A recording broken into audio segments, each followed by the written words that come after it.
সময় হয়ে উঠেছিল, এখন হচ্ছে 4:30টার সময়। তো বাবুর এই সময় তো পড়া থাকে, সেই জন্য ও কিন্তু ওর বই খাতা গুছিয়ে নিচ্ছে।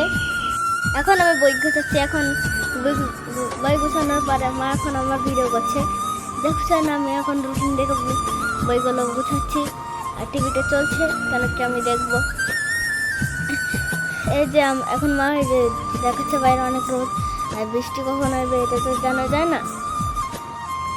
তো এই যে হচ্ছে গোছানো হয়ে গেছে কমপ্লিট। এখন অপেক্ষা করছে কখন ওর বন্ধু আসবে রায়হানের বাবা রায়হানকে নিয়ে আসবে বলেছে, সন্দীপনকেও নিয়ে যাবে। তো একসঙ্গেই ওরা পড়তে যাবে, সেই কারণে কিন্তু বাবু ওয়েট করছে আর আমিও কিন্তু ওয়েট করছি কখন ওকে নিতে আসে।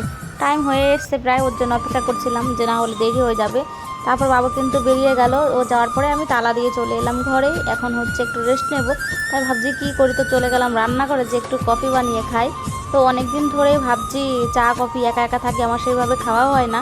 তো আজকে ভাবলাম যে একটু সময় আছে যেহেতু, তাহলে একটু কফি বানিয়ে নিয়ে আসি, বসে বসে খাই।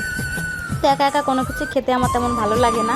তাও কি করব, যে একটু খিদেও পাচ্ছিলো, তাহলে কফি খাই। কারণ রাতে আবার রান্না আছে, এখন আর সেরকম ভারী খাবার কোনো কিছুই খাবো না, তার জন্য আমি একটু কফি খেয়ে নিচ্ছি। আর ওয়েট করছি ওর বাবা কখন আসে। উনি কিন্তু একটু বাদেই চলে আসবে, তাই অপেক্ষা করছি যে কখন আসে আর কখন আসে। তো যাই হোক, সারাদিন তো চলে যায় অফিসে, আবার আসে সেই সন্ধ্যের সময়। তো ততক্ষণ অপেক্ষাই করতে হয়। তার মধ্যে দেখো এই যে এইগুলো নিয়ে এসেছিলো হচ্ছে আমলকির হচ্ছে হজমি। তো সেইগুলো দেখাচ্ছিলাম যে দেখো 2 কৌটো নিয়ে এসছে বাবু। আর আমি কিন্তু ভীষণ ভালো খাই, তাই তোমাদের সঙ্গে শেয়ার করলাম। কে কে এগুলো পছন্দ করো খেতে, তো আমাকে কিন্তু অবশ্যই কমেন্ট করে জানাবে। তো দেখতে পাচ্ছ যে আমি এখন বসে আছি।